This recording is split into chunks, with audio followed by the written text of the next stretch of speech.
अस्सलाम वालेकुम, आप देख रहे हैं प्रोग्राम खबर ये है। मैं हूं शाजिया अकरम। प्रोग्राम में मेरे साथ सईद काजी हैं और समी इब्राहिम है। सबसे पहले आज हम बात करेंगे कि अब तो हड़तालें और मुजाहिरे एहतजाज हमारे शहरों की पहचान बनते जा रहे हैं। किसी भी आप शहर को देख लें, कराची देख लें, टारगेट किलिंग के खिलाफ एहतजाज हो रहा है। दूसरे आप शहर देख लें, लाहौर, गुजरांवाला, खैबर पख्तूनख्वा के शहर देख लें, वहाँ आजकल एहतजाज हो रहा है। ट्रांसपोर्टर्स की जानिब से जो पेट्रोलियम मसनूआत की कीमतें बढ़ाई गई हैं, इसके खिलाफ एहतजाज हो रहा है। अंदरूनी सिंध को आज देख लें, पूरे सिंध में आज एहतजाज किया जाएगा। आज हड़ताल की वहाँ पर कॉल दी गई है GA कौमी महाज की जानिब से। उनके जो चेयरमैन थे, जस्कम के चेयरमैन बशीर कुरैशी, उनकी मौत के बाद वहाँ पर जो असरात अब आना शुरू हुए हैं, आज वहाँ पर हड़ताल की जाएगी। और जो हड़ताल में जो ज़बरदस्ती आज दुकानें बंद करवाई जाएंगी और जो ज़बरदस्ती दुकानें नहीं बंद करेगा उसको धमकियां दी जा रही हैं। ये हमारे रवैये हमें किस तरफ लेकर जा रहे हैं, हम अपनी नस्लों को क्या दे रहे हैं। ऊपर से जो हमारे सियासतदानों के गैर मुनासिब जो रवैये हैं, उनके जो गैर मुनासिब बयानात हैं, वो हमारे जहनों पर किस किस्म के असरात जो हैं वो छोड़ जाते हैं, इस पर बात करेंगे। साथ ही हम बात करेंगे कि जब कोई गरीब जुर्म करे तो उसके लिए सज़ा के दरवाजे फ़ौरन खोल दिए जाते हैं, लेकिन अगर कोई अमीर बाप का बेटा जुर्म करे तो उसको बचाने के लिए कोशिशें फ़ौरन तेज कर दी जाती हैं। जी हाँ, ऐसी ही कोशिशें हो रही हैं। वज़ीर आज़म साहब के साहबजादे अली मूसा गिलानी को बचाने की कोशिश है। इस पर बात करेंगे एक ब्रेक के बाद। और ब्रेक के बाद हमें ज्वाइन करेंगे कराची से राशिद समी है, इंटेलेक्चुअल है। इनके साथ खास तौर पर आज हम बात करेंगे जो गिलगित बल्तिस्तान के हालात हैं, किस वजह से हैं, क्योंकि इनका ताल्लुक वहाँ से है, ये वहाँ से बिलोंग करते हैं। इनसे हम बात करेंगे। साथ ही हम बात करेंगे जो सिंध में हड़ताल की जा रही है, एक रिजवी सक्कर से हमारे साथ होंगे, जहाँ ज़ेब होंगे मीरपुर से और हयात खावर हमारे नुमाइंदे होंगे लाड़काना से। ब्रेक लेंगे, ब्रेक के बाद वापस आएंगे और आपकी लाइव कॉल्स भी लेंगे ब्रेक के बाद।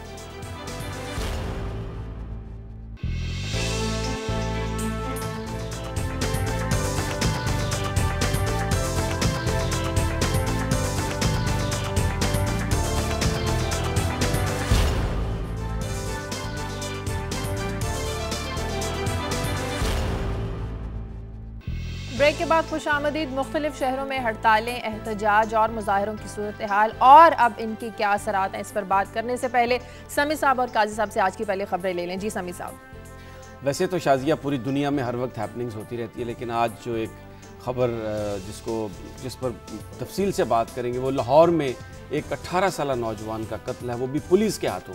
मोटरसाइकिल पे वो जा रहा था, नाके पे पुलिस ने उसको इशारा किया रुकने का, वो रुका नहीं तो उसको गोलियां मारकर हलाक कर दिया गया। इस पर बात करेंगे कि ये क्या मामला है कि जो हमारी हिफाजत के लिए मामूर हैं सड़कों पर, वही आज हमारे नौजवानों को मौत दे रहे हैं। ये क्या रवैया।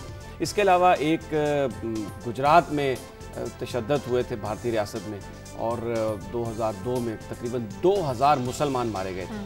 तो वहाँ पर जो उनके वज़ीर आला थे उन पर इल्ज़ाम लगाया गया था। काजी साहब और एक खातून थी जो एक रुकन असम्बली की वहाँ पर बेवा थी, उन्होंने ये कंप्लेंट की थी। उस पर सुप्रीम कोर्ट ने एक इन्वेस्टिगेशन टीम बनाई थी। उन्होंने नरेंद्र मोदी को बरी व ज़िम्मा करार दे दिया है कि वो मुसलमानों के कत्ल में मुलव्वस नहीं थे। इस पर देखेंगे और इसके कि ये क्या मामला है, कैसे वो बच निकले, और फिर ये देखेंगे कि इंडिया में जो इदारे हैं वो किस तरह से मामलात डील करते हैं और कुछ अपने इदारों के साथ उनका कंपैरिजन करेंगे। इसके अलावा एक और कल हमने जिक्र किया था एक सऊदी शहज़ादी बिस्मा का, कि जिन्होंने एक इंटरव्यू दिया है, मुसलमानों के हवाले से बात की है। तो ख़वातीन के हवाले से जो उनकी गुफ्तगू थी वो बिल्कुल, कल भी मैंने अर्ज़ किया था कि ऐसा लग रहा था कि जैसे पाकिस्तानी ख़वातीन के बारे में है, और उस पर आज तफसील से बात करेंगे कि वो मामला क्या है। और अगर टाइम मिला तो अमरीकी इंतखाबात का जिक्र करेंगे। वहाँ पर रिपब्लिकन पार्टी में अब जो 2 उम्मीदवारों में मुकाबला हो रहा था, उनमें से एक रिक सेंटोरम अब दस्तबरदार हो गए। तो अब बज़ाहिर एक सिचुएशन बन गई है कि सदर ओबामा का मुकाबला जो रिपब्लिकन उम्मीदवार होंगे मिट रोमनी, उनसे मुकाबला होगा। तो वो देखेंगे कि उसके क्या इसके असरात होते हैं। और फिर चेयरमैन नैब का ज़रूर जिक्र करेंगे, एडमिरल फसी बुखारी का, जो अब नैब के चेयरमैन बने हैं तो उन्होंने एक बड़ा प्लाट ले लिया है। तो एक सवाल ये जहनों में अब आ रहा है कि अगर वो खुद हुकूमत से मरात ले रहे हैं तो हुकूमती लोगों के खिलाफ जो कुछ दे रहे होंगे, जो करप्शन के चार्जेस या जो इस चीज़ पर उन्होंने जो देखना था, वो किस तरह से अपनी जिम्मेदारियां निभा सकें। सही काजी साहब। शाजिया, सबसे पहले हम बात करेंगे, इससे कबल बात कर चुके हैं, मगर अब ये चूँकि मामला करीब आ रहा है और ये है हमारा तिजारती खसारा। और बाकी खबरें तो चलती रहती हैं, मगर ये वो खबर है जो हमारे साथ रहती है और इसी खबर की मदद से हम देखेंगे कि ज़िंदगी माशी तौर पे कैसी होगी इस अगले बजट में। और बजट तो खैर अब एक बेमानी चीज़ होगी क्योंकि हर 15 दिन बाद बजट आ जाता है। तो ये ट्रेड सारा कहाँ तक पहुँचा, इसके असरात क्या होंगे। दूसरी खबर भी जो है वो भी खासी तकलीफ दे है और वो ये, इससे पहले भी हम इसका जिक्र कर चुके हैं मगर अब ये फैसला हो गया कि अब महीने में 2 दफ़ा पेट्रोल की कीमतें बढ़ाई जाएगी, 2 दफ़ा झटका लगेगा। और इसके साथ जो कैच है वो ये है कि हम जानते हैं कि जब ये कीमतें बढ़नी होती हैं चंद दिन पहले ही इतला हो जाती है जो पेट्रोल पंप्स हैं और वहाँ 4-5 दिन पहले ही एक शुरू कर दिया जाता है। तो ये मामला पहले महीने में 1 दफ़ा होता था, अब 2 दफ़ा हुआ करेगा। और अगर वक्त मिला तो एक और भी एक इंटरेस्टिंग माशी महाज पे खबर है और वो ये कि एक मिस्ट्री कस्टमर्स जो हैं वो इंट्रोड्यूस करवाए गए हैं सेल्स टैक्स की चोरी पकड़ने के लिए। और इसमें कुछ चोरियां पकड़ी भी गई हैं। दुनिया में तो ये तरीका राइज था जिसे समी साहब जानते हैं, रहे हैं बाहर, अंडर कवर आप कहते हैं। तो इसके क्या नतीजा, अगर हमें वक्त मिला तो इस पर बात करेंगे, मगर ज़्यादातर हम कंसनट्रेट करेंगे ये पहली 2 खबरें क्योंकि ये हमें बताएंगी कि क्या है हमारा इमीडिएट माशी मुस्तकबिल। चलें आज अभी पहले बात कर लेते हैं एहतजाज और मुजाहरों की। समी साहब अखबारात देख लें, टीवी देख लें, कोई भी टॉक शो देख लें, हर जगह सिर्फ एहतजाज, मुजाहरे और इस तरह की खबरें। क्या साइकोलॉजिकली लोग इतना ज़्यादा डिस्टर्ब हो गए हैं, क्या हमारे मसाइल बढ़ गए हैं जिसकी वजह से हम इस तरह के रवैये हमारे इतने ज़्यादा तब्दील होना शुरू हो गए हैं? देखें, जब आप भूखे को रोटी नहीं देंगे तो वो रोटी तो मांगेगा, प्यासे को पानी नहीं देंगे तो वो पानी मांगेगा। ये जो लोग सड़कों पे निकल के आ रहे हैं वो इसलिए कि जो ज़रूरियात उन्हें फ़राहम करना रियासत की ज़िम्मेदारी थी वो फराहम नहीं हो रही, तो वो सड़कों पर आकर एहतजाज करें। लेकिन तो, आज जो एहतजाज हो रहा है वो थोड़ा सा मुख्तलिफ है। हम 2 दिन पहले भी इसी प्रोग्राम के फोरम पे हमने जिक्र किया था कि बशीर कुरैशी जो जस्कम के सरबराह थे वो एक बड़े पुरस्कार अंदाज में उनकी मौत हुई और बहुत सारे लोगों ने उंगलियां उठाई। उस वक्त उनके जो पार्टी के लोग थे उन्होंने ये मुतालबा किया था कि अगर सरकारी तौर पर पोस्टमार्टम हो रहा है आप करते रहें, लेकिन उनकी बॉडी के कुछ नमूने आप हमें दे दें, हम प्राइवेटली भी उसको इन्वेस्टिगेट करवाएंगे। वो नमूने नहीं उन्हें दिए गए जिससे शकू को शुभार जो है ना वो ज़्यादा बढ़ गए। अब जो आज पूरा सिंध बंद है, इंटीरियर सिंध, आपने अपनी गुफ्तगू में कहा कि ज़बरदस्ती दुकानें बंद कराई जाएंगी। थोड़ा सा मैं इसको तस्हीह कर दूँ कि ये जो मैंने जो लोगों से बात की है वहाँ पर लोगों के बशीर कुरैशी के हवाले से जो जिस अंदाज में उनकी मौत हुई उसके हवाले से लोगों के बहुत बड़े जज्बात हैं, इस वक्त बड़े भरे हुए जज्बात हैं। बहुत सारे लोग ऐसे भी एहतजाज कर रहे हैं जो बशीर कुरैशी की जो सियासत है, जो उनके नज़रियात से उससे मुत्तफिक नहीं थे, लेकिन जिस अंदाज पुरस्कार अंदाज में उनकी मौत हुई और इशारा वो पाकिस्तान की जो एस्टेब्लिशमेंट की जानिब उठाया जा रहा है उसकी वजह से वो एहतजाज करते हुए नज़र आ रहे हैं। ये बात आप ये याद रखिएगा कि इस उनकी मौत से चंद दिन कबल उन्होंने कराची में एक बहुत बड़ी रैली की थी जिसमें उन्होंने पाकिस्तान के हवाले से ऐसी बातें की थी जिससे बहुत सारे पाकिस्तानी मुत्तफिक नहीं है, मैं भी मुत्तफिक नहीं हूँ। लेकिन अगर अरबाब इख्तियार अपनी जिम्मेदारी निभाते और उनकी जो इन्वेस्टिगेशन थी उनके मरने की उसमें उनकी पार्टी को मिला लेते शाजिया, तो फिर ये जो आज की जो हड़ताल है शायद इससे बचत हो सकती है। लेकिन सब कुछ ठीक है, लेकिन कारोबारी अक्सर अफराद कहते हैं कि ठीक है जो भी हालात हैं चल रहे हैं, लेकिन जबरदस्ती उन लोगों के कारोबार बंद करवाए जाते हैं, उन्हें धमकियां दी जाती हैं। ये रवैया तो ठीक नहीं है। नहीं, ये तो ओवरऑल ये बुरा रवैया है क्योंकि ये होता है, लेकिन उसमें जो मेरा ख्याल है कि जो एक तशद्दुद का एलिमेंट आ गया पाकिस्तानी एहतजाज में, उसमें जो दुकानदार हजरात हैं वो खुद अपनी दुकानें बंद करते हैं क्योंकि जो लॉ इन्फोर्समेंट है वो तो टोटली मुकम्मल तौर पर वो तो उसका तो फेलियर है काजी साहब, वो तो नहीं प्रोवाइड कर सकते। जरा डिफरेंटली टेकअप करता हूँ, इश्यू तो आपने नरेट कर दिया बिल्कुल वैसे ही है जैसा आपने कहा, लेकिन किसी बड़े आदमी ने कहा था कि national question ultimately comes to the question of bread. जब वोलेटिलिटी हो समाज में हर तरह की परेशानी हो, पेट्रोल नहीं मिल रहा, बिजली नहीं आ रही, ये नहीं, तो एक एक्यूमुलेटेड एंगर है, एक गुस्सा है जो इकट्ठा होता रहता है। फिर उसे कोई वक्ती तौर पे एक चीज़ कोई वाक़या सामने आ जाता है और वो जो लोग बाहर आते हैं जो एहतजाज करते हैं वो ज़रूरी नहीं कि उसी वाक़े के खिलाफ रद्द-ए-अमल हो, वो रद्द-ए-अमल एक कंटिन्यूड जो आप रवैया रख रहे हैं। अब हमारे यहाँ क्या हो रहा है, अभी आपने जो सवाल किया बुनियादी तौर पर वो ये था कि जी कभी ट्रांसपोर्टर की स्ट्राइक, कभी किसी, जब आप लोगों को बेइत्मीनान रखेंगे, आप उन्हें गुर्बत का शिकार करेंगे, बेरोज़गारी बढ़ेगी, 20 लाख नौजवान हर साल जॉब मार्केट में आएंगे नौकरियों की तलाश में, डिग्रियां MBA की जेब में डाले हुए, कुछ नहीं मिलेगा, तो फिर वो कोई कहेगा कि शायद हम इसलिए इस्तेसाल हो रहा है कि हम सिंधी हैं, कोई कहेगा इसलिए, हालांकि इसलिए नहीं हो रहा होता, उसकी कोई वजह और होती है। मगर बहरहाल उनकी बात सुननी चाहिए, उनके मसाइल हल करने चाहिए। अब ये GS सिंध जो पार्टी है ये भी एक कौमी और नेशनलिस्ट पार्टी है, और इसमें जो जो GM सैयद थे पहले, ये वही थे जिन्होंने पाकिस्तान की बनने में भी बड़ा एक रोल अदा किया था, और अब ये इस तरह से, और उसकी वजह एक और भी है, ये जो नेशनलिस्ट पावर कुव्वतें सिंध में खासतौर पर मजबूत हुई हैं, पीपल्स पार्टी ने जो अशर किया है अपने वर्कर का, जो उसके अपना मैनिफेस्टो था वो जिस तरह से उसने इनराफ किया है, उसकी वजह से भी ये हुए हैं। तो ये एक हलचल हमें अमूमी तौर पर इसलिए लगती है कि समाज में एक अमूमी अमन नहीं है, जो एक माशी अमन नहीं है, आफियत आहिस्ता आहिस्ता कम हो रही है। जिस तरह हमने अभी खबरों का जिक्र करेंगे कि जनाब सारे का सारा बोझ, जो मैशत का बोझ है, आप ट्रांसफर करते चाह रहे हैं आम आदमी पे। वो कोई कहता है मेरे साथ इसलिए हो रहा है मैं बलोची हूँ, कोई कहता पंजाब में भी वो इस्तेसाल हो रहा है लोगों का, आम आदमी का जो इस्तेसाल। अगर ये तो इन्होंने एक ओवरऑल बात कर, अगर कोई हमारा नुमाइंदा है बिल्कुल, मैं उन्हीं से बात करने लगी। सखर से एकर रिजवी हमारे साथ है, मुझे बताया जा रहा है अभी वो लाइन पर नहीं है। एकर रिजवी में हमारे साथ है, मीरपुर में भी है, लाड़काना में भी। अगर कोई भी नुमाइंदा है तो उससे पूछ लें। अभी लाइन पर कोई नहीं, अभी लाइन पर कोई नहीं है। लेकिन देखें, जो कायद साहब जो आपने बात की ना, वो इशू जरूर है, ब्रेड का इशू भी जरूर है, लेकिन आज इस वक्त जो मुल्क मुख्तलिफ जगहों पर जो एहतजाज हो रहा है ना, जस्कम जो इस वक्त पूरा सिंध जो बंद है वो उनकी जो पुरस्कार अंदाज में मौत है उसके हवाले से बंद है। गिलगित बल्तिस्तान इसलिए बंद है कि वहाँ पर कर्फ्यू है। लाहौर में और कई शहरों में कल जो मुजाहरे हुए, वो जो सेक्टेरियन वायलेंस हो रहा है, आप बलूचिस्तान कोयटा में देखें, हज़ारा फिरका जो है वो एक खास टारगेट। आप मेरे एक सवाल का जवाब दे दें। जिस वक्त तक जस्म के जो रहनुमा हयात थे, कराची और सिंध में अमन था, रोज़ कत्ल, टारगेट किलिंग, रोज़ एक कहानी। हम कहते हैं आज ये शायद इसकी वजह से हो रहा है, मगर ये कंटिन्यू रहता है। तो किसी की वजह से वाकयात महज एक्सटर्नल वाकयात तो थे, लेकिन पूरा सिंध तो बंद नहीं था ना काजी साहब, जो आज पूरा सिंध बंद होता है। आप देख लें MQM का कुछ, ने जब हड़ताल हाँ बिल्कुल, वो पूरा सिंध बंद करवा देते हैं। MQM ने अगर हड़ताल इसलिए दी हो कि कीमतों में आप इजाफा हुकूमत वापस ले, तो वो एक और फिलहाल उन्होंने इस बात पर कोई हड़ताल नहीं की। जहांजेब हमारे साथ मीरपुर से हैं। हेलो जहांजेब, आवाज आ रही है आपको? जी आ रही है। अच्छा, पूरे सिंध में आज हड़ताल की जा रही है, हर जगह पर हड़ताल है, सूरत हाल क्या है? जी शाजिया, जस्कम के चेयरमैन बशीर खान कुरैशी की पुरस्कार हलाकत और उनकी पोस्टमार्टम रिपोर्ट जारी न करने के खिलाफ मीरपुर खास में मुकम्मल शटर बंद और पहिया जाम हड़ताल है, जिसके सबब नाज़िम इम्तिहानात ने आला सानी तालीमी बोर्ड के ज़ेरे तमाम नवी जमात का मुतालिया पाकिस्तान का होने वाला पर्चे भी मुलतवी कर दिया है, जो अब 19 अप्रैल को होगा।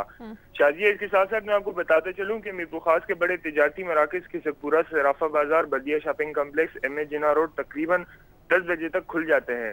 हड़ताल के हवाले से वाज़ेह सूरत हाल 10 बजे तक सामने आएगी, जबकि जल्द खुल जाने वाली दुकानें जिसमें बेकरी, दूध की दुकानें, मिठाइयों की दुकानें और होटल अभी तक बंद है। ये बताएं, बिल्कुल आप ये बताएं कि जो हड़ताल है, जो आप बता रहे हैं, तमाम कारोबारी मराकज़ है, दुकानें इस वक्त तक खुल जाती हैं, जो कारोबारी हजरात हैं उनकी सपोर्ट हासिल है इस हड़ताल को, या जबरदस्ती दुकानें बंद हैं?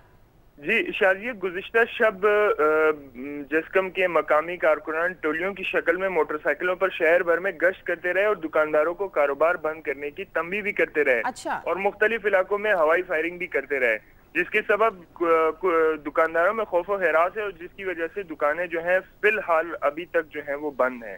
अच्छा, ये बताइए जहांजेब के आप जो आवाम की जो जिस इलाके में आप हैं वहाँ पर शहर में जो अक्सरियत है वो जाहिर है, या वहाँ पर कोई जय सिंध कौमी महाज के जो लीडर है इलेक्शन तो नहीं जीतते, उनको इतनी अवामी हमायत तो हासिल नहीं है।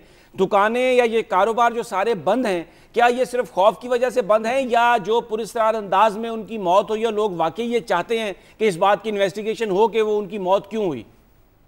सर असल में यहाँ पे जो इनकी हड़ताल मोस्टली जो कामयाब मतलब बहुत कम होती है, पर खौफ की वजह से जो है वो ज्यादातर दुकानदार पेशे जो लोग हैं वो बंद रखते हैं। समीर साहब, अगर दुकानदार के पास अगर दुकान में 20 लाख रुपए का या 10 लाख रुपए का सामान पड़ा है, कोई आके उसमें केमिकल फेंक दे, कोई आग लगा दे, उसकी दुकान को नुकसान हो जाता है, तो उस दुकानदार का नुकसान कौन भरेगा? हुकूमत तो कोई नुकसान नहीं भरेगी। बहुत शुक्रिया। और ऐसे हालात में कौन चाहता है कि जब आपके ऑलरेडी कारोबार नहीं है और इस तरह आप कारोबार जो है वो बंद करवाएं जबरदस्ती? इसी पर हम बात कर रहे थे ना कि जबरदस्ती दुकानें बंद करवाई जाती हैं। बिल्कुल एक फेलियर है बहुत बड़ा इंतजामिया का, सूबाई इंतजामिया का। हयात खावर भी हमारे साथ लाड़काना से हैं, उनसे बात करते हैं। हयात खावर, यहाँ पर क्या सूरत हाल है हड़ताल की? शुक्रिया शाजिया। गुज़श्ता रोज GS कौमी महाज के चेयरमैन बशीर खान कुरैशी सेकंड में इंतकाल कर गए थे। GS के कारकुनों रहनुमाओं ने पहले दिन इल्जाम ऐड किया था कि बशीर खान की मौत जहर से हुई है, क्योंकि बशीर खान के पेट में दर्द हुआ था, जिसकी वजह से उसे अस्पताल लाया गया, मगर वो दम तोड़ गए। जिसकी वजह से जिस्म के रहनुमाओं ने नहीं हयात खबर ये तो सारी तफसीलात आ चुकी हैं। आप ये बताएं कि इस वक्त हड़ताल है, क्या वो जबरदस्ती कराई गई है? लोग जो इंतजामिया है वो लोगों को, दुकानदारों को प्रोटेक्शन नहीं दे सकी, या लोग वाकई एहतजाज कर रहे हैं और कह रहे हैं कि उनकी मौत के बारे में इन्वेस्टिगेशन हो? लाड़काने में ये देखने में आया है कि बशीर खान कुरैशी जो थे वो बेसिक लाड़काने के ही हैं। लोगों के दिल में मोहब्बत भी है और उसके अलावा तंजीम की तरफ से गुज़श्ता रात गश्त किया गया था और खास तौर पर वाजे करके कहा गया था कि अगर किसी ने दुकान, मार्केट, पेट्रोल पंप खोला तो हम नुकसान के जिम्मेदार खुद होंगे, हम जिम्मेदार नहीं होंगे। उन्हें धमकी दी थी, जिसकी वजह से तमाम दुकानदार बेचारे अपनी दुकानें, मार्केटें बंद रखी हुई हैं, जिसकी वजह से जाहिर है अगर वो खोलेंगे तो कोई भी नुकसान हो सकता है।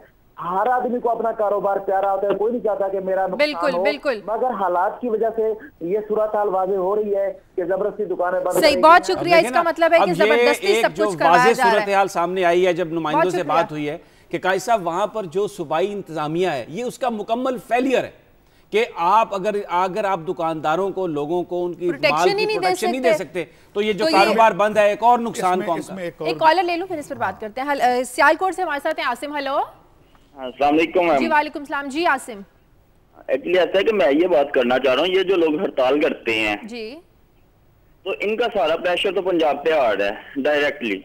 ये इन्होंने अब जो वाइने वगैरह उधर जला दी हैं, रेल की दो पटरी, वो क्या कहते हैं, बोगियां जला दी हैं। अब जिस सूबे में ये जलाई गई हैं, बनता तो ये है कि सिर्फ ये उस गवर्नमेंट के ऊपर डाला जाए, ये पूरे पाकिस्तान के ऊपर क्यों डिस्ट्रीब्यूट किया जाता है?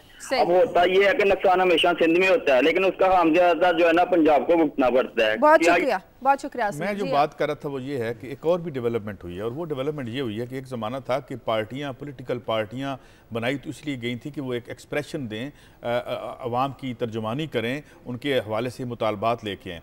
मगर हमने ये भी देखा कि पार्टियां जो है, और जिस तरह ये लास्ट टाइम वहाँ पे ये कहा भी सुप्रीम कोर्ट ने, और इसके अलावा जो वहाँ के चीफ थे उसके सिक्योरिटी फोर्सेस के, कि वहाँ पे जो क्रिमिनलाइजेशन भी हो गई है, ये जो विंग्स बन गए हैं लोगों को खौफ, और ये इस हवाले से कौमी पार्टियों पर भी उंगली उठाई गई है। ये जो नेशनलिस्ट पार्टियां हैं उस पर भी उंगली ये जो एक नया फिनोमेना समी इब्राहिम साहब आया है कि इसका मिलिटेंसी का जो दर रही है हमारी सियासत में, ये भी इसकी एक वजह है कि जब जिस तरह हमारे दोनों नुमाइंदगान ये कह रहे हैं जी, ये आपने बड़ी सही बात कही। अच्छा शाजिया, एक इसमें और बात, जैसे कराची की पार्टियों का यही पैटर्न है, इसी तरह लगता है कि अब सिंध के अंदर जो पार्टियों का भी यही पैटर्न। एक इसमें और बड़ी अहम बात है, वो ये है कि जो मुल्क की नेशनल बड़ी जो पार्टियां हैं, लीडरशिप का मकसद ये होता है, उनकी जिम्मेदारी ये होती है कि वो कौम को रहनुमाई दें। लेकिन हमारे लीडर इस वक्त क्या कर रहे हैं, जिधर मॉब चल रहा है ये देखते हैं कि ये बात कहना पॉपुलर है, वही कहना शुरू कर देते हैं। ये नहीं देखते कि इससे मुल्क को फायदा या नुकसान है। तो ये जो कौमी जो हमारी क़यादत है, एक बड़ी जिम्मेदारी थी कि भले ये बात अनपॉपुलर ही हो, लेकिन अगर मुल्की मफाद में हो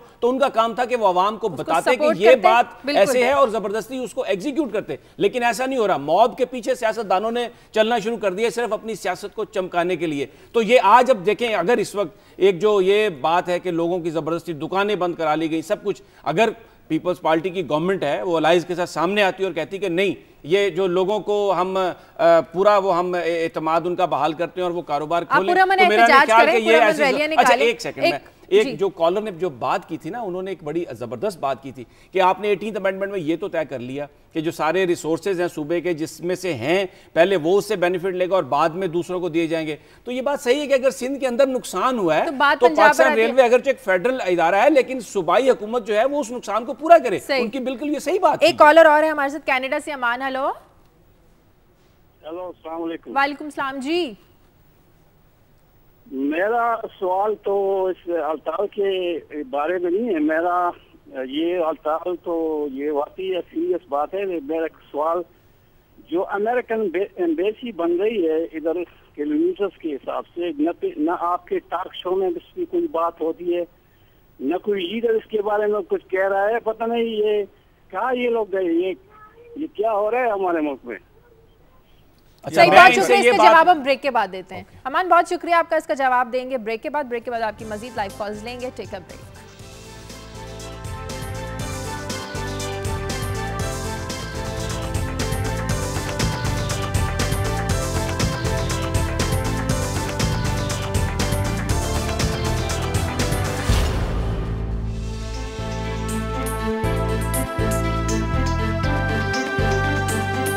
के पास खुशामदीद। राशिद समी भी हमारे साथ कराची में, उनके पास जाने से पहले उनके साथ हमने गिलगित बल्तिस्तान के इशू पर बात करनी है। एक कॉलर है हमारे साथ गुजरात से, मुबशिर, उनसे पहले बात कर लेते हैं। हेलो हेलो, आवाज नहीं आ रही। एक और कॉलर है हमारे साथ अमेरिका से, राहत। हेलो राहत, आवाज आ रही है आपको? हेलो हेलो जी, बात कीजिए। जी अस्सलाम वालेकुम। जी वालेकुम सलाम, कौन बोल रहा है? दो कॉल्स मुझे लगता है मिक्स हो गई हैं। राहत रहीम बात कर रही हूँ मैं, ओहायो अमेरिका से। जी जी बोलिए। जी, ये कहना है मुझे कि आवाम को बुनियादी सहूलतें दी जाएंगी तो मुल्क खुद ब खुद तरक्की कर लेगा। हमने यहाँ रहकर ये सीखा है, बस ये कहना है मुझसे। बहुत शुक्रिया, बहुत शुक्रिया, बड़ी अच्छी बात की कि वाकई बुनियादी सहूलियात दी जाएं तो माशरा किस तरह तरक्की करता है। काजी साहब हमेशा ये बात करते हैं कि जो अगर बुनियादी सहूलत मिल जाए लोगों को तो फिर बहुत सारे जो गमो गुस्सा है उस पर काबू पाया जा सकता है। लोग बहकते नहीं है, बाहर एहतजाज के लिए नहीं आते। लेकिन इससे पहले एक उन्होंने कनाडा से कॉल करके कहा था अमान साहब ने कि पाकिस्तान में अमेरिकन एम्बेसी बहुत बड़ी बन रही है। तो भाई अगर अमेरिकन एम्बेसी बन रही है तो मेरा नहीं ख्याल कि इससे हमें कोई घबराने की बात है। वो एक कंपाउंड है जिसको वो अपने खर्चे से तामीर कर रहे हैं अपने मफादात के लिए। हमें तो सिर्फ ये ख्याल करना है कि जो हमारे मुल्की मफादात हैं उन पर हम किसी किस्म का कंप्रोमाइज़ ना करें। तो मेरा नहीं ख्याल कि इससे कोई इतनी ज़्यादा बड़ी ये एक माइंड सेट है बेसिकली, हर चीज़ को नेगेटिवली बना के पेश करना। पाकिस्तान के मीडिया में भी अमेरिका के हवाले से खास तौर पर आजकल तो बड़ी कोशिश की जा रही है कि एंटी अमेरिकन सेंटिमेंट बहुत ज़्यादा आ जाए, क्योंकि पाक अमेरिका ताल्लुकात के बारे में अमेरिका खुद इतनी कोशिश कर रहा है कि हमें उसको एंटी अमेरिका करने की ज़रूरत नहीं है।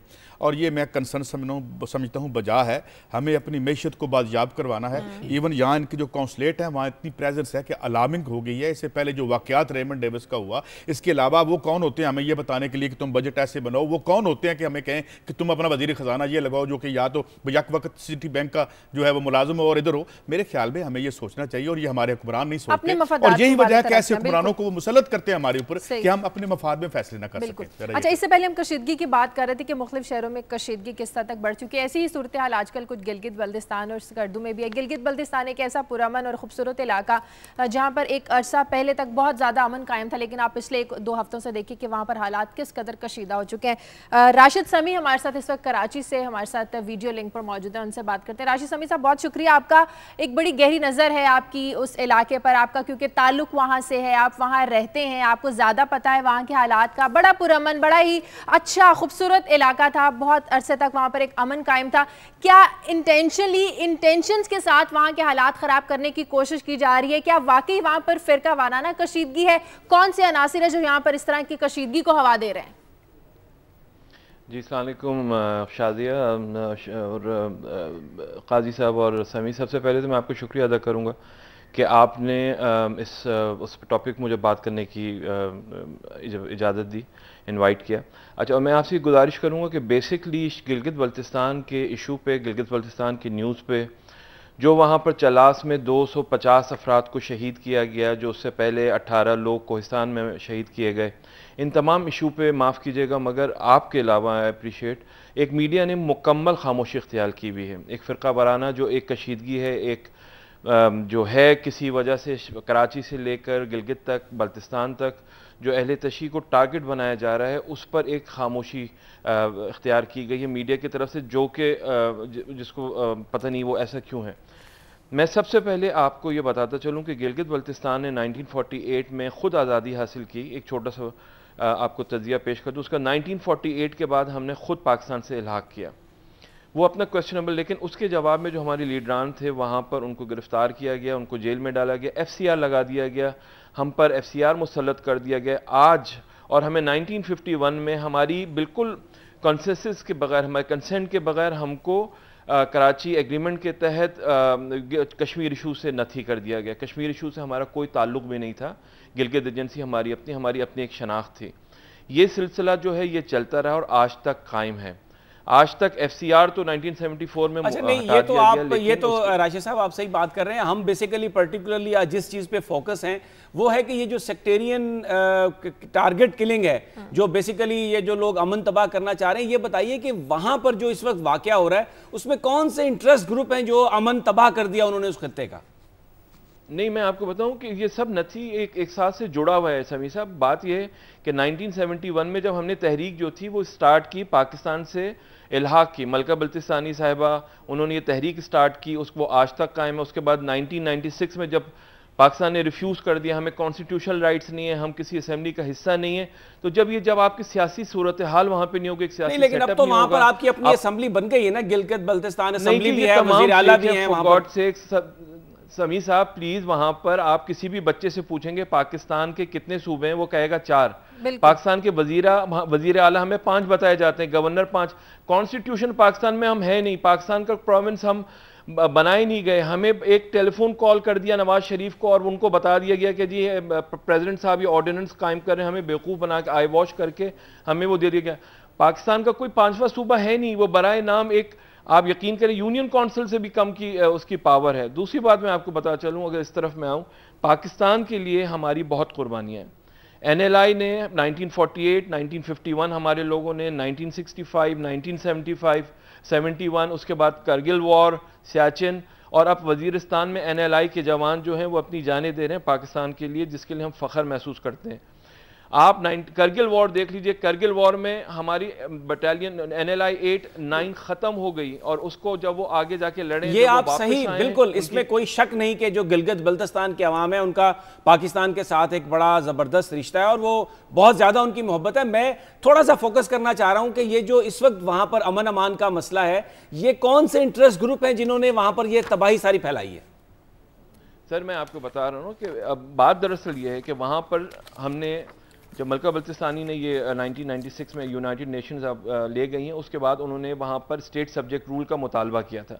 स्टेट सब्जेक्ट रूल जो 1974 राशिद समी साहब हमारे साथ फ्री एक ब्रेकिंग न्यूज़ है जो हमें अपने नाज़रीन के साथ शेयर करनी है। कराची से ये खबर है कि गुलिस्तान जौहर थाने के नज़दीक नामालूम अफराद ने एक मिनी बस को आग लगा दी है। क्या वजह है, इसकी बात करेंगे हमारे नुमाइंदे बाबर सलीम से। बाबर, अब ये किस चीज़ का, किस बात का रद्द-ए-अमल है? हड़तालें तो चल रही हैं कराची में, अंदरून सिंध में, पंजाब में, हर जगह हड़तालें, ये किसका रद्द-ए-अमल है? शादिया उमूमन ये जो है ये एक शर्त के तौर पे गाड़ियों को आग लगाना जो है वो कराची में और मुख्तलिफ इलाकों में जो है इस तरह की सूरत हाल क्रिएट की जाती है। जिस वक्त इस किस्म के एहतजाज हो, हड़ताल हो, तो पब्लिक ट्रांसपोर्ट को सड़कों पर लाने से रोकने के लिए इस किस्म की कार्रवाइयाँ की जाती हैं। गुलिस्तान जौहर में ये कार्रवाई जो है इस वक्त की गई है। थाने के बिल्कुल नजदीक एक बस, मिनी बस को जो है वो आग लगाई गई है। इससे पहले तकरीबन 1-1.5 घंटा कबल जो है शालतीफ का इलाका है कराची में, यहाँ पर एक ट्रक को आग लगाने की कोशिश की गई थी जो पुलिस ने नाकाम बना दी थी। शहर के मुख्तलिफ इलाकों में जो कि खुसूसन मज़ाफाती इलाके हैं कराची के, वहाँ पर इस वक्त जुज़वी हड़ताल जो है वो। तो बाबर सलीम, इसका मतलब जानबूझकर कशीदगी को हवा दी जा रही है?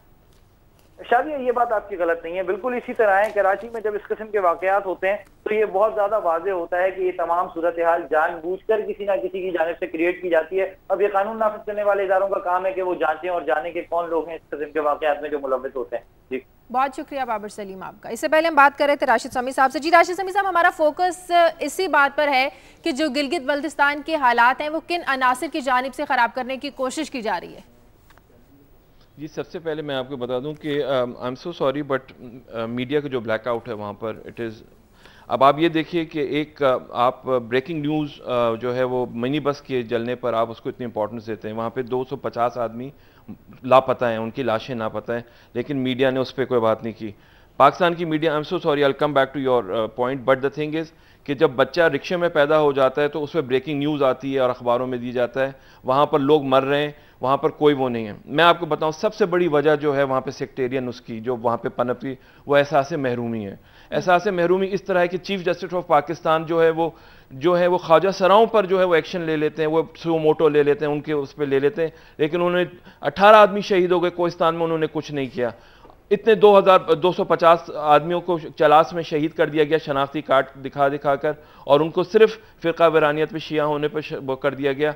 उस वक्त कोई वो एक्शन नहीं। एहसास मरहूमी जो है वहाँ पर इतना पनप रहा है कि लोग आपस में लड़ रहे हैं। बेसिकली जो बात आप कायद साहब करते हैं, राशिद समी साहब ने भी वही बात की कि जो एहसास महरूमी है जब इंतज़ामिया लोगों को, रियासत जब लोगों को वो बुनियादी सहूलतें देने में नाकाम हो जाए जिसके वो हकदार हैं, यानी जो उनका लोगों का हक है। ऐड कर दूं इनकी बात में, एक तो बात ये दुरुस्त है, और फिर आप टेररिज्म यूज़ करते हैं टू काउ डाउन पीपल, और एक पॉलिसी के तौर पे ये मैं आपको बताऊं, इसमें चाहे अंदरूनी और जो हम अभी भी कॉलर ने बात की थी ना कि जब हम दूसरे लोगों को अपने मुल्क में आने देते हैं वो इसको कंट्रोल करने के ऐसे ही मनफियत कंडे और ऐसे ही तरीके करते हैं। अब इन्होंने बताया इतनी कुर्बानियाँ दी बिल्तिस्तान और गिलगित के लोग, और हमारे लिए खूबसूरत, हम तो शायरी का मौजू है हमारे लिए, और हमने आज उसको खाक इस तरह कर दिया। तो ये ठीक कह रहे हैं कि वहाँ हमें एक्शन भी लेना चाहिए, मगर वही बात, इस एहसास महरूमी को अगर ख़त्म नहीं करेंगे तो चाहे वो सिंध हो, चाहे वो जस्कम हो या ना हो, चाहे बिल्तिस्तान हो, हर जगह पे ये हमें मसाइल सामने। और एक उन्होंने और जो बात कही राशिद साहब ने मीडिया के हवाले से कि शायद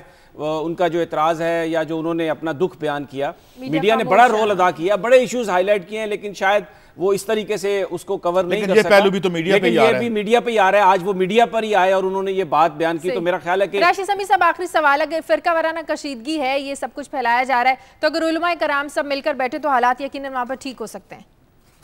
जी हाँ, उलमा कराम अगर वहाँ पे मिले, देखिए मैं आपको बताता चलूँ कि 1986 से पहले जब शबखून मारा गया था वहाँ पर, उससे पहले शिया, सुन्नी, इस्माइली, नूर बख्शी बड़े अच्छी तरह रहते थे, हारमोनी थे, आप सुनते भी नहीं थे वहाँ पर कि ऐसा कुछ हो रहा। वो आज भी वो फ़ज़ा कायम है, लेकिन मैं आपको फिर कहता चलूँ कि ये एक्सपोर्ट किया जाता है, वो बहुत स्ट्रेटिजिकली बड़े इंपॉर्टेंट एरियाज़ हैं। चाइना की वहाँ पे कंसंट्रेशन है, चाइना का एक्सेस थ्रू KKH जो है वो गिलगित बल्तिस्तान के थ्रू होता है, वहाँ पे वेस्ट जो है वो चाइना को कॉर्नर किया जा रहा है। तो जो एक कोर वॉर है जो वहाँ पर जारी है, वहाँ पर हम तो अपने आप को पाकिस्तानी कहते हैं, लेकिन पाकिस्तानी हमको मंजूर नहीं किया जा सकता, हमें पाकिस्तानी एक्सेप्ट नहीं किया जा सकता। पाकिस्तान के कॉन्स्टिट्यूशन में वो कहते हैं कश्मीर कॉज को जिंदा करने के लिए, उनको जिंदा करने के लिए हमारा सांस दबाया जाएगा। तो वहाँ पर अब इतना एहतजाज हो चुका है कि लोग करगिल वॉर, लोगों ने लाखों की तादाद में जो है वो जुलूस निकाले, और वो उन्होंने करगिल जिंदाबाद के नारे क्यों लगाए। वो ये एक बहुत बड़ा ज़ल्मिया है, उस पर कोई एक्शन लेना पड़ेगा, नहीं होगा तो बहुत देर हो जाएगी। ठीक कह रहे हैं, आखिरी बात वो करना चाह रहे हैं, नहीं काइंडली सिर्फ आखिरी में अगर मैं एक वो बता दूं कि वहां पर जो है 250 लोग जो है वो मिसिंग हैं, इस और उनकी बाजियाबी के लिए खुदारा कुछ कीजिए, उनको खत्म कर दिया गया। दूसरा, स्टेट सब्जेक्ट रूल हमें फौरन चाहिए वहां पर, और सबसे पहली छोटी बात है कि ड्योसाई से हमें रोड अगर दिया जाए थ्रू एक्सेस पाकिस्तान, क्योंकि ये जो रोड है ये हमारे लोगों के लिए बिल्कुल जो है वो ख़तरनाक हो चुका है। और दूसरी बात काइंडली कि हम ये चाहते हैं कि करगिल पर कमीशन बैठे, करगिल पर हमारे 250 मुजाहिदीन हमारे जो फौजी थे वो अभी भी मिसिंग हैं। जब उनकी लाशें मिली थी उन्होंने पेट में घास खा के पाकिस्तान का दिफा किया था, लेकिन उसका जवाब पाकिस्तान ने हमें हमेशा महरूम। बहुत शुक्रिया राशिद समी साहब, बहुत अच्छी आपने बात की। बात वैसे बिल्कुल ठीक कर रहे थे कि अभी भी किसी बच्चे से पूछ लें कितने सूबे आपके, वो 4 ही बोलेगा। ये बात सही है, लेकिन असल जो उन्होंने देखें 2 बातें, एक तो एहसास महरूमी, आप लोगों को वो सहूलियात नहीं फराहम कर रहे, दूसरे आप उनको प्रोटेक्ट नहीं कर रहे, उनकी एक्सेस आप उनको नहीं दे रहे, और एक अहम बात का हिसाब उन्होंने ये की कि ये एक्सपोर्ट किया जा रहा है। चाइना का वहाँ पर बॉर्डर है और जो वेस्ट है वो चाइना को, ये प्रॉक्सी वार है बेसिकली। मैं फिर अर्ज कर दूं, मेरी फिर सुई फंसी हुई है और अड़ी हुई है वहाँ पे। ये प्रॉक्सी वार है, यहाँ पे चल रही है पैसिफिक रिम में चाइना की और अमेरिका की लड़ाई है। चाइना इमर्जिंग पावर है, वो उसे 2018 में टेक ओवर करता है या ओवरटेक करता है या नहीं करता, आई डोंट नो। IMF यही कह रहा है, मगर ये कि हम अपने मफादात का तहफ़्फ़ुज़ कैसे करेंगे? हम अपने मफादात का तहफ़्फ़ुज़ इस्लामाबाद में बैठ के कोई ऑर्डिनेंस जारी करने से नहीं कर सकते। हमें वहाँ पे बुनियादी ज़रूरियात को पूरा करके आप आबादियों को जोड़ते हैं और रिट बनाते हैं। एक कॉलर है हमारे साथ हैदराबाद से, सुमेरा। हेलो, अस्सलाम वालेकुम। वालेकुम सलाम जी। जी, मैं हैदराबाद से सुमेरा मुख्तार बात कर रही हूँ।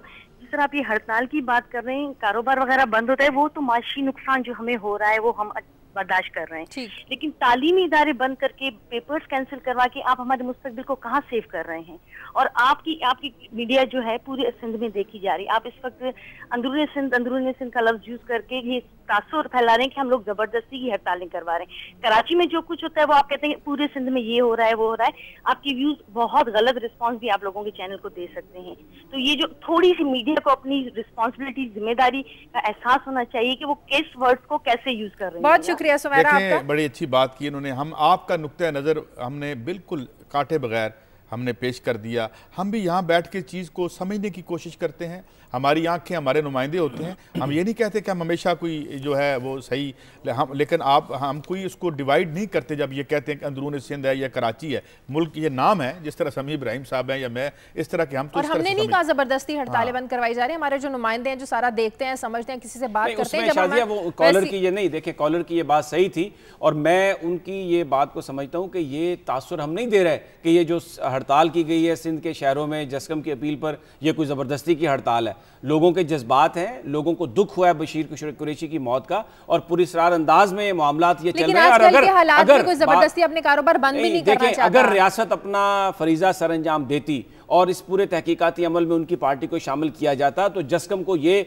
अपील करने की भी जरूरत महसूस और वैसे भी खून नाहक है। अगर उनका ये हुआ है, कत्ल हुआ है, तो कहते हैं तो कि ये तो पूरी इंसानियत का ये होना चाहिए। बिल्कुल। अच्छा समी साहब, आपकी खबरों की तरफ आते हैं। कल रात को एक बड़ा ही अफसोसनाक वाकया पेश आया मिस्री शाह में, जो पुलिस के हाथों एक नौजवान 14 साल नौजवान को गोलियां मारी गई। देखिए बहुत अफसोसनाक वाकया है काजी सईद साहब। एक 18 साल इलेक्ट्रीशियन नवीद जिसका नाम था, 9 बहन भाई उसके, रात का खाना खा के वो मोटरसाइकिल पे अपने घर से बाहर निकला और पुलिस नाके पे पुलिस ने जो बाज़ाहिर रिपोर्ट्स आई हैं उसको रोकने की कोशिश की है, वो गालबन नहीं रुका, जिसकी वजह से गोली पुलिस ने चलाई और गोली कहाँ लगी, उसको सर में गोली लगी। नॉर्मली ये होता है कि अगर आपने गोली चलानी भी है, लॉ इन्फोर्समेंट ये करती है, तो पहले जो उसके जो निचला हिस्सा है जिस्म का, यानी जहाँ पर ये अंदाजा होता है कि गोली लग भी जाए तो मौत वाकई नहीं होगी वहाँ पर, लेकिन उसके सर पर गोली मारी गई। लेकिन ये कहीं ना कहीं हमारे लोगों का भी फेलियर है ना। अगर पुलिस को इस तरह के ऑर्डर्स हैं, अगर ये हमें एजुकेट करना है लोगों की, अगर पुलिस किसी जगह पर रोक रही तो हमें चाहिए हम रुक जाएं। ये बात आपकी सही है। पूरे दुनिया में वेस्ट में पुलिस जो है अगर किसी को इशारा करती है रोकने का काजी साहब, वो रुक जाता है बंदा, लेकिन जब वो वहां पे रुकता है तो उसको ये खौफ नहीं होता कि ये पुलिस वाले सब कुछ मेरी जेबों से निकाल लेंगे। ये भी बात, उसको ये खौफ नहीं होता कि मेरी मोटरसाइकिल ही ले जाएंगे या मुझे कहेंगे कि इतने 1000 रुपए दो। पुड़ियां अपने पास रखी होती है पुलिस ने और वो उसकी जेब में डाल के ये साबित कर देते कि ये इसने बरामद किया। तो ये जो एक पुलिस के बारे में लोगों का एक जो रवैया, जो परसेप्शन बना है पुलिस की अपनी नाकस कारकर्दगी की बिना पर, यह भी एक बहुत बड़ी वजह है कि नौजवान नहीं रुकते वहां पर। सवाल ये भी तो पूछे ना, एक तो ये कि खौफ का आलम भी होता है, आप नाकों पे खड़े होते हैं, पीछे से जो गोली मारना है, ये अब हम किसी कल की अपनी नशिस्त में किसी कानूनदान से भी पूछेंगे कि भाई उसकी टेलिंग जिसे अंग्रेजी में आप कहते हैं, या उसका ताकुब कर लें, उसको पकड़ लें। आप एक इंतहाई कदम क्यों उठाते हैं? जब एक आदमी या एक बच्चा है, एक मोटरसाइकिल है, उस पर नज़र भी आ रहा है एक बच्चा है, तो ये दूसरा मैं आपको अर्ज कर दूँ, एक वाक़या जो रिपोर्ट नहीं हुआ जिसमें खुदा का शुक्र है कि हमारे दोस्त का बेटा बच गया। वो गाड़ी में था, उसने गाड़ी नहीं रोकी, नासमझ छोटा बच्चा था, इसी तरह घर से बताए बगैर ले गया, तो उस पर भी पीछे से फायर हुआ। तो ये मेरे ख्याल में पंजाब हुकूमत, ये तो एक एंगल है जो हम कहते हैं कि ये पुलिस को नहीं करना चाहिए। लेकिन अब काजी साहब मुझे ये बात बताएं, वो जो पुलिस वाला खड़ा है, हर 3 सेकंड के बाद गाड़ी गुजरती है और उसको नहीं पता कि इसमें कोई सुसाइडल बॉम्बर है, उसको नहीं पता कि, और टारगेट भी है पुलिस इन्फोर्समेंट। तो पुलिस का जो फियर है वो भी अपनी जगह पर मौजूद है। तो इसमें जरूरत किस चीज की है कि पूरी दुनिया में पुलिस अपना तो खौफ लोगों से दूर करे। नहीं देखिए, इसको कंफ्यूज नहीं करें, ये 3-4 एस्पेक्ट है कि परसेप्शन ठीक हो पुलिस के हवाले से, लोग भी रुके, लेकिन इसके साथ साथ पुलिस को वो इक्विपमेंट भी दिया जाए, वो सिक्योरिटी के जो चीजें हैं वो भी फराहम की जाए और उनको ट्रेनिंग प्रॉपर दी जाए कि किस तरह से बंदे को रोकना। बाकी जो आपकी बड़ी अहम बात है कि पीछे से गोली मारना जो है, खुदा मैं अब ये बात कर ही देता हूँ, कई दिनों से सोच रहा हूँ, जब मैं घर से दफ्तर के लिए आता हूँ इस प्रोग्राम के लिए, तो रास्ते में पुलिस वाले वर्दी में खड़े होते हैं जो लिफ्ट मांग रहे होते हैं। आप कहते हैं इक्विपमेंट दो इनको।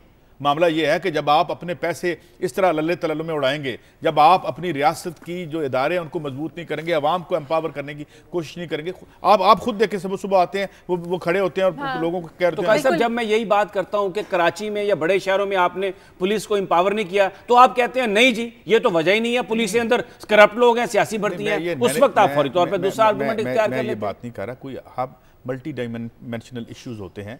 बात यह है कि जब आपके जिन लोगों ने आपका मैनेजमेंट करनी है, आपके पैसे को इस्तेमाल करना है, जो सियासतदान हैं, जो इलेक्टेड लोग हैं, वो लोग अगर खुद इसमें इंटरेस्टेड हों कि जी इन आबादियों को तकसीम कर दो, वहाँ पे 3 जो है वो माफिया सामने उभर के आ जाए, तो फिर क्या होगा? फिर पुलिस क्या करेगी? वो एक अलग कहानी है, ये एक अलग कहानी है, क्योंकि स्टेट इस तरह से वीकन कर रहे हैं हम मिलजुल के। अच्छा, इस पर भी फिर क्या हुआ?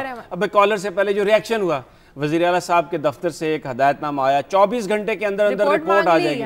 तो मैं वो 24 घंटे में वो फिर कसूर का जिक्र कर दूं, वो बेचारी सदफ जमीला, उसमें वो मलक निवाज जो SHO साहब हैं वो वहीं पर कायम है अभी तक, मुलजमान गिरफ्तार नहीं हुए। जुल्फकार चीमा साहब अपने उन्होंने आते ही वो जो एक एक्स्ट्रा जुडिशल किलिंग मावराए अदालत कत्ल वो शुरू कर दिए हैं, पकड़ पकड़ के साथ अपने 2-4 पुलिस वाले भी लगा लिए हैं। बस एक ये इतला आई है कि वो जो सुल्तान राय साहब थे उनको शायद उन्होंने थोड़े दिनों के लिए एक जगह पे भेज दिया, शायद किसी अच्छी पोस्टिंग के लिए, लेकिन जब तक वो मलक निवाज वहाँ पर SHO मौजूद है क्या इन्वेस्टिगेशन होगी? वो मुलजम बाहर फिर रहे हैं। तो ये जो एक 24 घंटा नोटिस की बात है ना पंजाब गवर्नमेंट से, दरखास्त है कि जरा थोड़ा सा इस पे। एक कॉलर है मीरपुर से, तारिक हमारे साथ। हेलो जी, मैं पुलिस गर्दी पे बात कर रहा था कि अभी 2-4 दिन पहले ना हमारे एक आदमी गुजरात रोड पे ना तो पुलिस की कैप उन्होंने सिर्फ पहनी हुई थी, और जब वो गाड़ी उन्होंने रोकी और पुलिस कैप उतार के उन्होंने गन्ने रखी, गाड़ी छीन के जो है ना वो चले गए।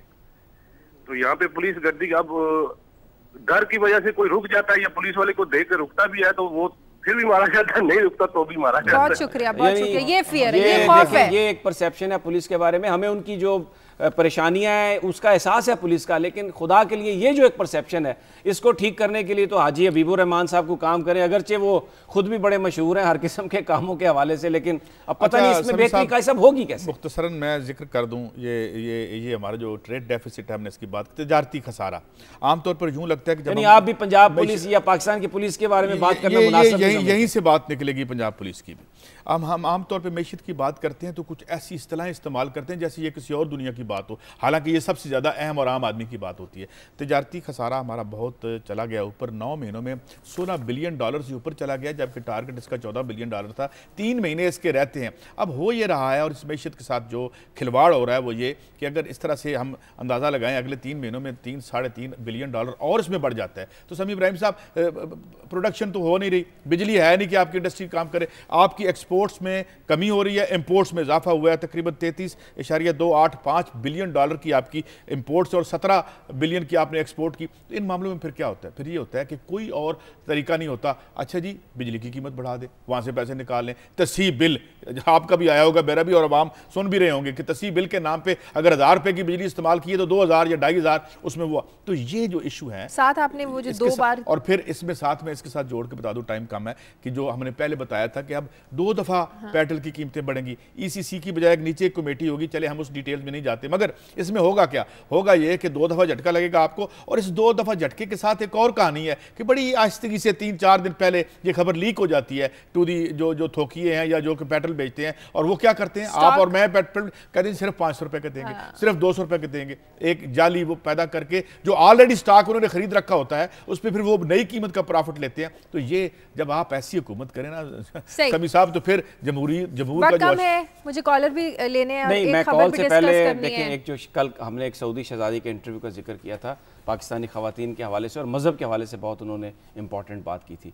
एक उन्होंने जो बात कही कि अगर हम इस्लामी तारीख़ पर नज़र डालते हैं तो शुरू में इस्लाम में जो अदब का बड़ा एक रोल था, लेकिन अब क्या किया जा रहा है, अब सिर्फ जो फ़िक़्ह और हदीस की जो तालीम है उसी को काफ़ी समझा जा रहा है। तो मुसलमानों को ये सोचना पड़ेगा कि वो जो एक लिटरेरी हेल्दी एक्टिविटी थी उसको अपने अंदर दोबारा से शुरू करना पड़ेगा। उस सिर्फ हदीस और फ़िक़्ह की जो तालीम है वो मुसलमानों को इस दुनिया में ऊपर नहीं ले जाई जा सकती। और दूसरा उन्होंने जो एक अहम बात कही कि औरतों को सिर्फ यही बताया जाता है कि आपने अपने खावंद की खिदमत करनी है और बच्चे पालना है। उन्होंने कहा कि ये जो मामला है ये बिल्कुल गलत है, औरत को पूरी आपको तालीम देके उसको मर्द के बराबर हकूक देने होंगे। तो ये एक पाकिस्तानी मुआशरे की कहानी है जो उन्होंने बयान की, और मेरा ख्याल है ये बड़ा ज़रूरी है कि हम अपनी सोसाइटी में कुछ चीजें पैदा करें। आप भी कुछ, मुझे इंटरेस्टेड नहीं लगती खवातीन के हवाले से, क्योंकि आप एक आजाद खातून है, प्रिविलेज हैं, जो पाकिस्तान की जो खवातीन है बेचारी 48%, जरा देखें उनके क्या मामला। मेरे ख्याल में अदब की तालीम को तरवीज देने से पहले हम अगर औरत को माशी तौर पे एम्पावर करने के बारे में सोचें, यही बात सारे मसले अपने खुद हल करने, यही उन्होंने बात की। अदब और मुझे बार-बार कहा जा रहा है 3 मिनट ऊपर हो गए, प्रोग्राम का वक्त भी कम रह गया है। मजर एक लाहौर से कॉलर है, उनकी कॉल भी लेनी है। हेलो, मुझे लगता है उनकी लाइन भी कट गई है। गिलानी साहब के बेटे फिर रह गए, उन पे गिलानी साहब के बेटे को तो सुप्रीम कोर्ट जो है ना वो हैंडल कर लेगी, लेकिन मैं हुकूमत की एक और कारकर्दगी के बारे में बात करना चाहता हूँ। खारजा ताल्लुकात जो हैं वो हुकूमत की एग्जेक्टिव की अपनी प्रोगेटिव होती है कि वो उसके ऊपर पॉलिसी देते हैं। जब हुकूमत अपनी पॉलिसी नहीं दे सकी, कोई वाज़ेह स्टैंड नहीं ले सकी, तो पार्लियामेंट में सारे खारजा अमूर के ताल्लुकात भेज दिए, जिसकी वजह से अभी तक कोई फैसला नहीं हो सका। और ये मूसा गिलानी पे हम कल ज़रूर बात करेंगे कि इनको बचाने की कोशिशें किस तरफ से किस तरह की जा रही है। वक्त कम रहेगा, बल्कि टाइम आज थोड़ा सा हम तो आवाम को बचाने की कोशिश आप कुछ होता है। प्रोग्राम के लिए फीडबैक दीजिए खबर@दुनिया TV.tv पर। अपना ख्याल रखिएगा, इजाज़त दीजिए, अल्लाह हाफ़िज़।